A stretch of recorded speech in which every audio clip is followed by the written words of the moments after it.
네, 더불어민주당 이재명 대표 피습 사건에 대한 윤희근 경찰청장의 국회 현안 보고에서는 이 경찰의 피의자 당적 비공개 방침을 놓고 여야가 공방을 벌였습니다. 국민의힘은 법 규정을 지키는 중립적 수사를 강조한 반면 민주당은 편파적 정보 유출이 이루어졌다며 당적 공개를 요구했습니다. 박광열 기자입니다. 이재명 대표 피습 6일 만에 국회에 출석한 경찰 수장에게 집중된 건 피의자 당적 관련 질의였습니다. 여당은 정치 테러에 대한 철저한 수사는 필요하지만 어디까지나 법과 원칙에 따라야 한다며 비공개 방침에 힘을 실었습니다.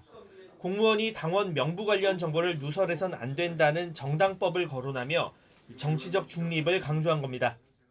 어떤 말을 하느냐에 따라서 굉장히 파장이 큰 정치적으로 아주 민감한 법 집행 기관에서는 결정적일 때는 그 법의 규정을 따라야 됩니다.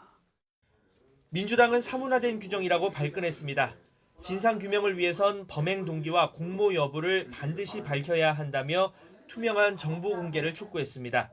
김구 선생이나 여운형 선생에 대한 암살 이후로 제1당의 대표의 목숨을 노리고 이렇게 범행을 저지른 것은 그야말로 초유의 일이다.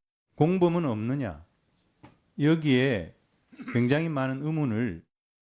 사건 발생 이후 경찰의 대응을 놓고도 여야는 기싸움을 벌였습니다. 특히 피의자가 이 대표 지지자의 차를 타고 가덕도에 내렸다는 진술이 언론에 공개된 것과 관련해 민주당은 의도성이 있는 게 아니냐고 날을 세웠습니다. 사건 초기 나무젓가락이나 1cm 열상 보도를 언급하며 응분의 조치를 취하겠다고 목소리를 높였습니다.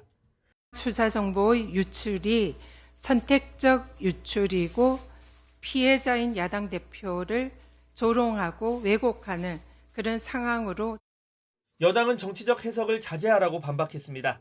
피의자의 정당 가입 여부 등을 둘러싼 논쟁은 극단의 혐오 정치를 불러올 수 있다며 음모론과 가짜뉴스 확산이 사건 해결에 도움이 되지는 않는다고 지적했습니다.